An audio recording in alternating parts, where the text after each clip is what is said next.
Habari zenu wa Tanzania, habari zenu madereva wote Tanzania popote pale mlipo na nje ya Tanzania.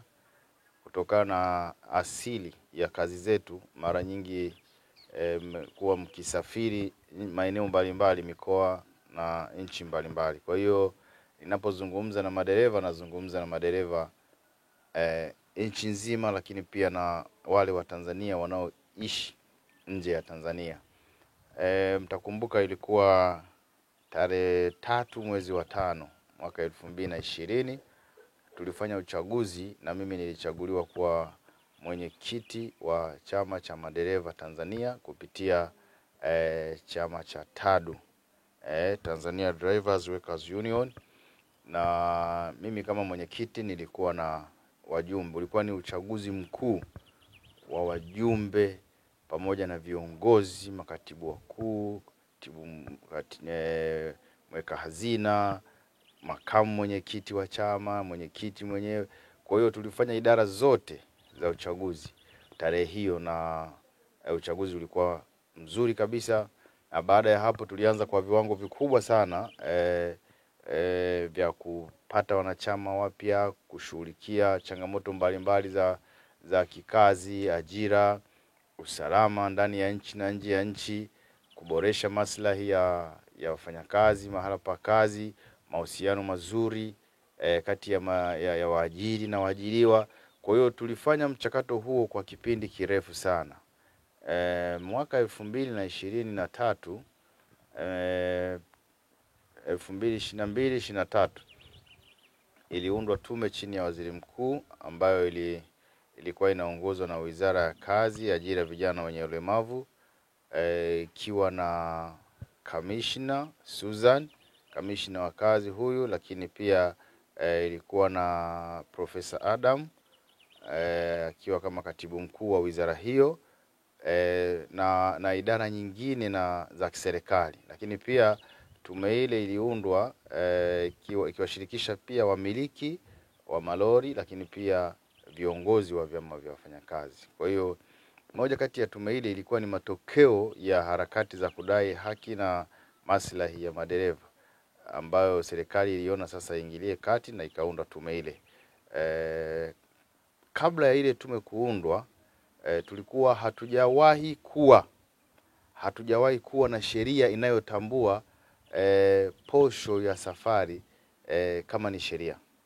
Kwa hiyo hatujawahi kuwa na andiko lolote kwamba mfanyakazi anaweza akaenda Kongo, anaenda wapi, akakaa bila kulipwa maslahi yake ya safari, pesa za kujikimu, na akadai. Hatukuwa na hiyo sheria. Kwa hiyo moja kati ya mafanikio ambayo naweza nikajivunia kwa kipindi hicho, na nikaipongeza serikali kwa kusikia na kuamua kuunda ile tume, ni kwamba sasa tulipata sheria inayotambua kiwango cha posho za safari za kuelekea Kongo na maeneo mbalimbali. Kwa hiyo sheria tulipata hii. Lakini pia wakati ule ukaanzishwa mchakato pia wa uanzishwaji uchunguzi na uanzishwaji wa mchakato wa uboreshaji wa maslahi ya wafanyakazi kwa sekta mbalimbali. Lakini kwa upande wa madereva nayo pia ilituhusu, kwa sababu serikali inapoamua kuboresha maslahi au kupandisha mishahara, haiwezi kupandisha madaktari tu au ikapandisha walimu tu, inapandisha viwango. Kama ni viwango sekta binafsi itapandisha zote, kama ni sekta ya umma itapandisha kada zote. Kwa hiyo nasi pia neema ile ilitupitia, ndo tukapanda kutoka kwenye 200,000 kwenda kwenye 300,000. Nazungumzia kima cha chini. Kwa hiyo haya yote katika kipindi ambacho mimi nimekuwa kiongozi, naweza nikayasema ni mafanikio. Lakini pia tulifanikiwa kujihusisha na matukio mengi ya madereva, na tukawa karibu sana na madereva nchi nzima. Kupitia hayo tumejifunza mengi ya kujifunza. Tulipata matatizo humo, tukawajua madereva tunaowaongoza, na wao wakatujua vizuri. Pale tulipohitaji kusimama nao walishindwa kusimama, tukasimama wenyewe. Pale ambapo tulishindwa kusimama walitulaumu na kututupia mawe. Lakini tulipowahitaji watuletee chakula tulipokuwa mikononi mwa polisi hawakuleta hata chakula, tulipohitaji watuletee hata maji ya kunywa hawakuonekana. Kwa hiyo ni moja kati ya vitu ambavyo naweza nikafikiri kwamba tulipata changamoto na kujifunza sana. Ni pamoja na hayo kwamba tulikuwa tukijifunza. Miaka 5 ni kipindi ambacho tumejifunza mambo mengi sana. Unawaongoza watu ambao hawako tayari kuongozwa, lakini unawaongoza watu wanaojua. Unaongoza watu wanaojua na hawataki kujuzwa zaidi. Sasa ukiwa kiongozi ukamuongoza mtu anayejua kuliko wewe, inakuwa tatizo. Lakini huyu anayejua kuliko wewe hayuko tayari kuongoza, ila anataka wewe uongoze ili aje akuhukumu kwamba umeshindwa au umefeli. Kwa hiyo kuna wakati ambapo tuliwahitaji hawakuonekana, na kuna wakati ambapo walituhitaji sisi tulionekana. Lakini hayo yote ni katika changamoto za utafutaji. Siwezi kuwalaumu sana kwa sababu kila mmoja ana malengo yake. Kwa hiyo katika kipindi cha miaka 5 nimegundua madereva wa Tanzania wanataka kila kitu kiongozi afanye. Na kiongozi akifanya awapelekee tena waoneshe nimefanya, bado awape nafasi ya kumkosoa. Dereva anataka kila kitu kiongozi afanye, na akifanya ampelekee matokeo, amuoneshe angalia nimefanya, alafu amwambie naomba unikosoe. Huyo ndo dereva wa Tanzania. Kwa hiyo tunakoelekea katika kipindi hiki cha miaka 5 nikajifunza mambo kama hayo. Lakini pia nimejifunza pale ambapo madereva wanafikiri kwamba wanajua kuliko viongozi wao, ndipo zinaibuka taasisi na vyama tudogo hutu tunatodai kwamba wanaweza wakawatetea wafanyakazi. Na kwa bahati mbaya sana serikali sasa imefikia wakati ambapo imetoka kwenye misingi yake mwenyewe. Serikali imetoka kwenye misingi yake mwenyewe, kwa hiyo kutafuta haki za wafanyakazi tena kwa upande wangu mimi nimeona itakuwa ngumu. Kwa hiyo nimeamua sasa, kwanza sitagombea tena, lakini hata kama sigombei tena tarehe 3 mwezi wa 5, maana yake ni kwamba viongozi wote wa TADU, yani chama cha TADU baada ya tarehe 3 mwezi wa 5 kitakuwa hakina kiongozi yeyote kwa mujibu wa katiba yetu, kwa sababu tunaongoza kwa miaka 5. Lakini mimi sitafika huko. Mimi leo ninaandaa utaratibu wa kupeleka barua rasmi kabisa, ninaachia ngazi. Ninataka nitoke huko sasa niungane na kampuni yangu, niongeze nguvu kwenye kampuni ninayofanyia kazi kutafuta maslahi na haki za wafanyakazi kwenye eneo ninalofanyia kazi. Huku kwingine niwaachie hawa wengine. Chama kiko kwenye mikono salama, yuko makamu mwenyekiti ataendeleza pale nikoishia, lakini wanachama wanatakiwa kujua kwamba ifikapo tarehe 3 mwezi wa 5 saa 11 jioni chama chetu kitakuwa hakina kiongozi hata mmoja. Kwa hiyo nafikiri kunahitajika maandalizi ya kufanya uchaguzi mkuu kwa ajili ya kupata viongozi wengine, ama walioko wanaweza kaendelea au wakapatikana wengine. Kwa nini nimeona siwezi kuendelea na hii safari na ninapoteza muda? Napoteza muda kwa sababu moja. Kwanza, jambo la kwanza, vyama vya wafanyakazi vinasajiliwa, hizi trade union zinasajiliwa Wizara ya Kazi. Vyama vya wafanyakazi vinasajiliwa Wizara ya Kazi. Vyama vya kijamii, hizi association vinasajiliwa Wizara ya Mambo ya Ndani.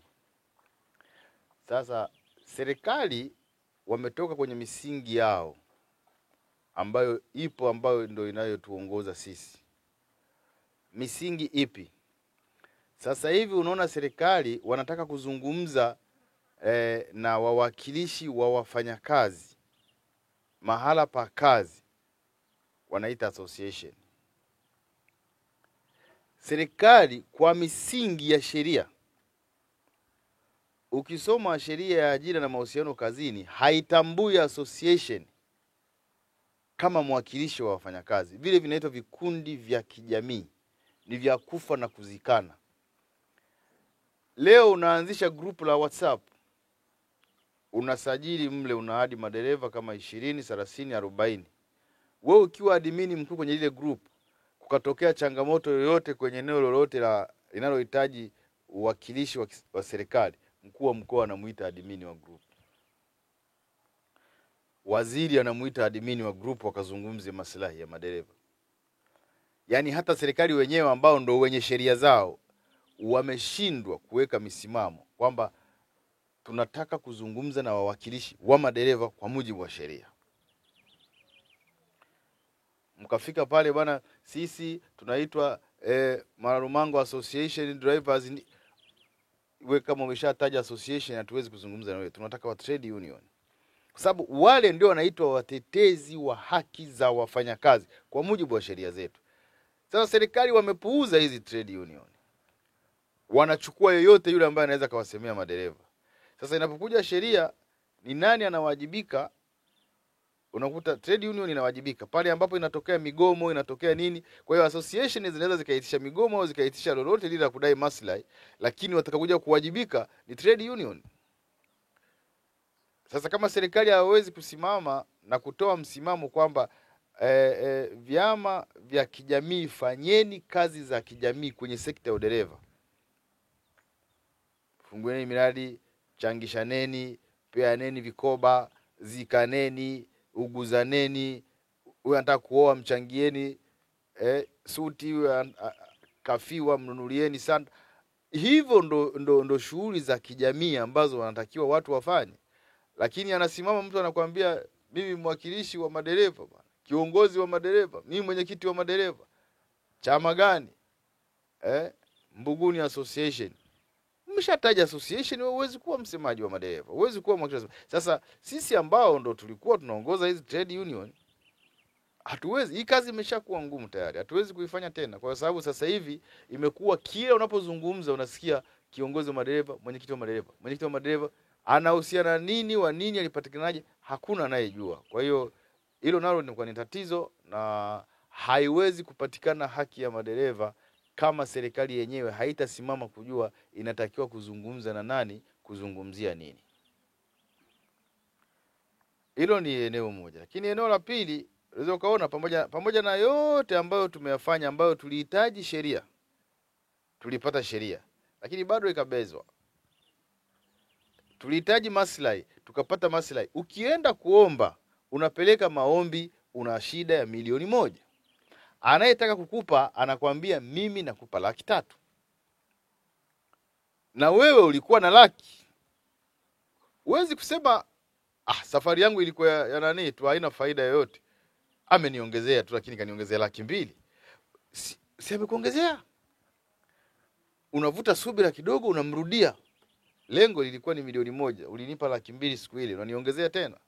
Kwa hiyo sisi tulipopata maslahi hayo ambayo yaliongezwa 100,000, akaongezwa sheria zikarekebishwa, tulitakiwa kufanya subira ili tuwarudie tena, kwa sababu serikali ilisema milango iko wazi, mnaweza mkarudi kwenye mazungumzo. Kwa bahati mbaya sana, madereva wanataka wapande leo, wavune leo. Upatikanaji wa maslahi ni mchakato. Upatikanaji wa haki ni mchakato unaohitaji uvumilivu wa muda mrefu. Kinachotakiwa usichoke. Sasa mimi niliahidi wakati ule kwamba kama 1, 2, 3 haitafikiwa, nitawaachia wengine waendeleze. Basi mimi naachia wengine waendeleze ili tupime pale ambapo nilisogeza mimi na niliyofanya, na wao wameanzia hapo, wameongeza nini. Manake kama watashindwa kuvuka hapa nilikofika mimi, basi tutakuwa hakuna haja ya kusahihishana. Nategemea baada ya miaka 5 ijayo, Mungu akitujalia uzima, basi nione kuna jambo kubwa limefanyika kwenye sekta hii, afu na mimi nitafurahia hayo matunda. Kama wakishindwa, basi nitarudi tena kugombea, manake watakuwa wamekiri kwa midomo yao kwamba mimi ninaweza nikawavusha. Kwa mantiki hiyo basi tunazungumza kuhusu haki. Mimi nimalizie hivyo kwamba hakuna haki inayopatikana bila wajibu. sisi tunawajibika kwa waajiri wetu. Lazima tuwe waaminifu kwanza. Ukitaka kudai haki alafu ukawa na nguvu ya kuidai ile haki, wewe mwenyewe hakikisha uko msafi. Usiseme tajiri yako anakudhulumu wakati wewe ni mwizi wa mafuta. Usiseme tajiri yako ni mbaya anakudhulumu wakati wewe ni mwizi wa matairi. Unabadilisha matairi mapya unamfungia ya zamani, alafu unamwambia hajanilipa mshahara. Unacheza dili na wezi wa kopa, mnauza kopa, alafu mnarudi mnasema mnataka maslahi ya kwenda Kongo. Mnachakachua mafuta, mnaweka mafuta mabovu kwenye mafuta masafi, alafu unamwambia tajiri akuongezee mshahara. Unavunja gari, yani unapewa gari mpya. Ukienda Kongo trip 3, gari ni kama ina miaka 3. Alafu unamwambia tajiri unataka maslahi bora. Hawa matajiri unaoona hawa, tuna uwezo wa kuwabana kwa vigezo. Unamwendea bosi, mimi nina mwaka mzima sijaingia garage na nimeenda trip 15 Kongo, nimezalisha hivi, bosi naomba uniongezee mshahara. Tajiri anakupa. Tajiri yote ni kichaa peke yake ambaye hawezi kukupa mshahara mkubwa. Unamtunzia gari, unakomboa muda, unafanya kazi kwa uaminifu, huibi mali zake wala za mteja, alafu akashindwa kukuongezea mshahara. Sasa matajiri leo wanapanga kuongeza mshahara, kesho nasikia mtu kaondoka na matairi, kesho kaiba betri, kesho kaiba nini, kesho kaiba mzigo. Leo wanakamatwa wezi wa kopa, akienda kuhojiwa anasema tuliongea na dereva akatuambia hivi, akatusogezea gari sehemu fulani. Tajiri atakuongezea mshahara lini bwana? Kwa hiyo tunaweza sisi kwanza tuwe waaminifu. Yaani wewe mwenyewe ukiwa umekaa kwenye gari unaendesha, useme mimi ni mwaminifu kwa mwajiri wangu na kwa Mungu wangu.